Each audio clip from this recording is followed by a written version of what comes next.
Gerbiamas treneri, papasakokite apie paskutinėsias varžybas, kuriuose dalyvavo jūsų auklėtiniai. Tai buvo tarptautinės karatė varžybos, turnyras Tigro kelias. Jis praktiškai vyksta kiekvienais metais.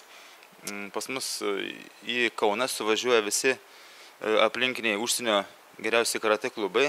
Tai iš Lenkijos, Latvijos, Estijos, netgi iš Rusijos klubai atvažiuoja, iš Kaliningrado srities atvažiuoja nemažai žmonių.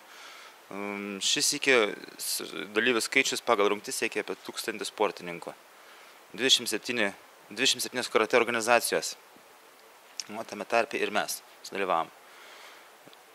Prasivežėm 8 medalius. Tai net nėra taip jau daug, bet nėra taip jau ir mažai. Kaip su tėveliais kalbėjom, tai praktiškai daugiau nei 100% rezultatyvumas gaunasi mūsų sportininkų. Tai kiek jūsų auklėtinių dalyvavo, išvardinkite juos? Geriausiai pasirodžius norėčiau paminėti, tai Arūnas Baltrušaitis, Rytis Šulinskas, Deimantė Žukauskaitė mūsų jau šiemet aukščiausią titulą pasiekusi Europoje 2 vietą kata rungtyje. Aukščiausia amžiaus kategorijai Deimantė Žukauskaitė. Kata pas mus buvo čempionė, nugalėtoja, aukso medalis ir kumite šis iki bronza. Taip lėmė teisėjai. Tai nereiškia, kad kokia tai buvo blogesnė, bet tiesiog 2 pratęsimų metu teisėjai nusprendė pergalę duoti kitam. Toliau Eimantas Adomavičius, Artas Matikovas ir visi praktiškai grįžom su medaliais. Nebuvo nei vieno, kuris grįžtų be medalių. Tai dabar vardinkit, kokios spalvos tų medalių, pagirkit visus. Taip, pradėsim nuo pačių mažiausio. Tai Rytis Šulinskas pas mus laimėjo 3 vietą kata rungtyje. Eimantas Adomavičius kata rungtyje 1 vietą, aukso medalis. Toliau Artas pas mus kovose laimėjo 1 vietą. Už jį labai džiugu, tai kad sugebėjo suvaldyti savo temperamentą ir dasiekti iki aukso, nes labai dažnai būdavo sidabras. Kata rungtyje jis liko 2. Toliau iš jaunesnių sportininkų norėčiau paminėti mūsų Baltrušaitį Arūną, kuris laimėjo 2 medalius iškovoje, sidabras kata rungtyje ir kumite rungtyje bronza. Labas. Prisistatyk ir papasakok apie savo pasiekimus. Aš esu Arūnas Baltrušaitis. Ir ką tu turi dabar, kokius tu medalius turi, kokį tu diržą turi, kokie yra tavo pasiekimai? Aš turiu 11 auksų, taurių 11, man yra diržas oranžinis. Pagal spalvą tai yra paskutinis diržas pirmoji diržų grupiai, pirmoji mokinių diržų grupiai, nes visi mokinių diržai iki juodo diržai yra suskirstyti į 3 grupės. Tai pirma grupė yra baltas, geltonas, oranžinis, antra grupė žalias, mėlynas ir paskutinė grupė 3 rudi. Pirmoji grupė priklauso pradedantiesiems diržams. Antroji grupė, va čia pas mus Artas yra jau žalias diržas, laikys jau mėlyną diržą, jau yra pažengęs. Ir besiruošiančių laikyti 1 daną pas mus yra Deimantė Žukauskaitė. Praktiškai būtų šiemet apsiginus juodą diržą, nes pas mus Monika apsigynė, Monika Šneiderytė apsigynė 1 daną, Deimantė biščiuką nepavyko, nes nedalyvauja tuo metu Europos čempionate. Tai tiek būtų galima apie diržus, apie diržų reikšmę. O treneris turi juodą diržą, matau.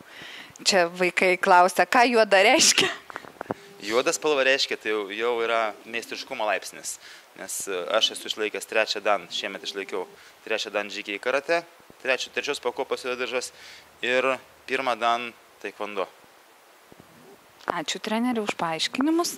Labas, kuo tu vardu? Rytis Šulinskas. Ryti, papasakok dabar, kokie tavo pasiekimai, kiek turi medalių, kiek turi taurių? Turiu 3 medalius, bronzo ir baltą diržą. O šiuose varžybose dalyvavai, apie kurias pasakojo treneris? Taip. Ir kokie rezultatai ten? Bronzas. Ačiū labai. Kuo tu vardu? Nuis. Ir kokie tavo pasiekimai? Kadangi lankau metus, daug varžybų nebūna, tai turiu vieną bronzą medalį. Viskas. Ačiū. Kuo tu vardu? Aš vardu Heimanas Adamavičius, išlaikęs geltoną diržą 8 Q. Mano pasiekimai iš viso 6 medaliai, 2 aukso ir 1 taurė. Šiais metais dalyvavau Tigro kely, iškovau 1 vietą iš Kata ir viskas. Sveikinam. Kuo tu vardu? Artas Matikovas. Iš viso turiu 26 medalius, esu išlaikęs žalią diržą. Šiuose varžybose dalyvavau ir gana puikiai pasisekė.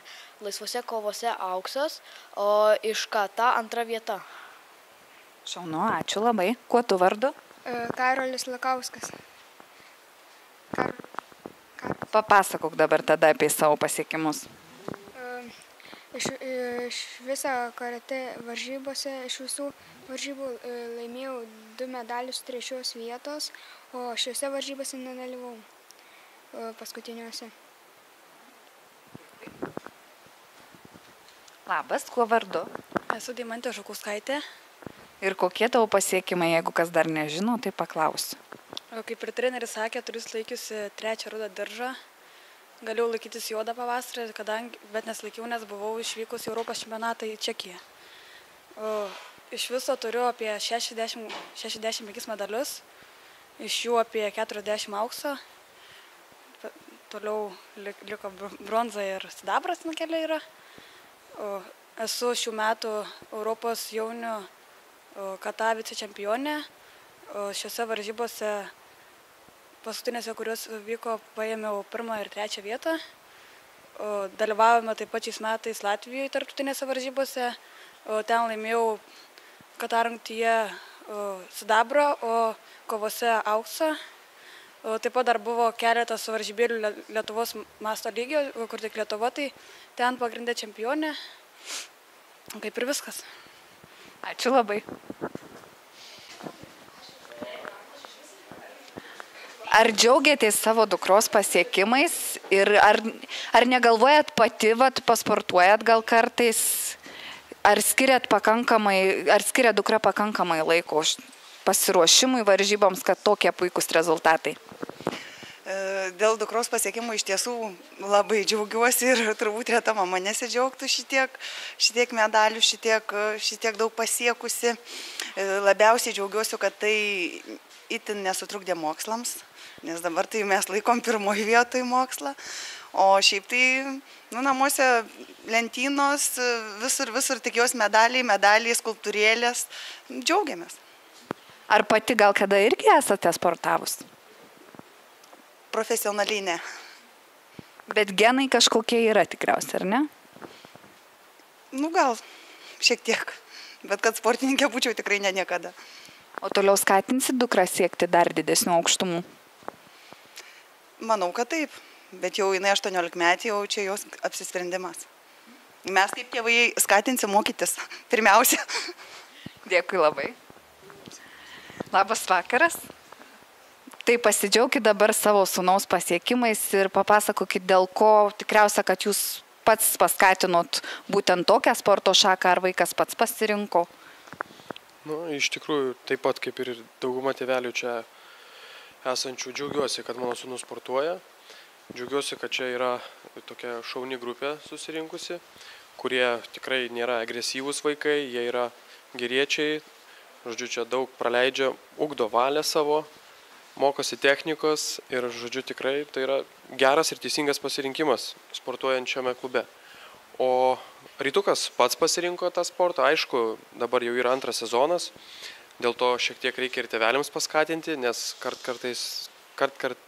ta prasme, retkarčiais norisi jiems ir lengviau prabūt, kaip sakyt, patinginiaut, prie kompiuterio praleis daugiau laiko, o čia yra tokia vieta, kur žodžiu, atsiriboja nuo mokslų, pailsi nuo kompiuterio Taip kad labai vertinu teigiamai ir džiaugiuosi, kad mano sūnus gali čia sportuoti. Na ir aišku, aš manau, kad kol suaugs, jis turėtų būti numeris 1 šitas sportas jam, o kai jau užaugs, turės pats jau galvos rimtai atsakingai, tai tada galės ką nors ir kitą rinktis. Labas vakaras. Papasakokit dabar dar kartelį jūs apie savo sūnaus pasirinkimą arba tėvelių pasirinkimą ir jo pasirinkimą. Arnas Baltrušaitis į sportą turbūt atvedžiau dėl drąsos, nes labai toksai yra disciplinuotas labai stipriai ir turbūt atrado savo vietą, taip įgavo drąsos, įgavo savo pasitikėjimą ir dabar po kol kas labai gerai sekas. Ir kiek metų jau? 2 metai. 6 metų buvo dar darželį lankė, kai atėjo į tą sporto grupę. Tai kaip suprantu, tėvelis parinko vaikui sporto šaką, ar ne? Nu, ko gero, kad tokia galimybė buvo, atsidarė čia iš pradžių Vidukliai, tas toks klubelis. Buvo patogu labai, nes mes iš tenai esam ir pradėjo lankytis. O po kol kas tai labai puikiai sekas, o kaip čia bus toliau. Pats jau gaus spręsti tą dalyką, nuo jo pastangų viskas priklausys.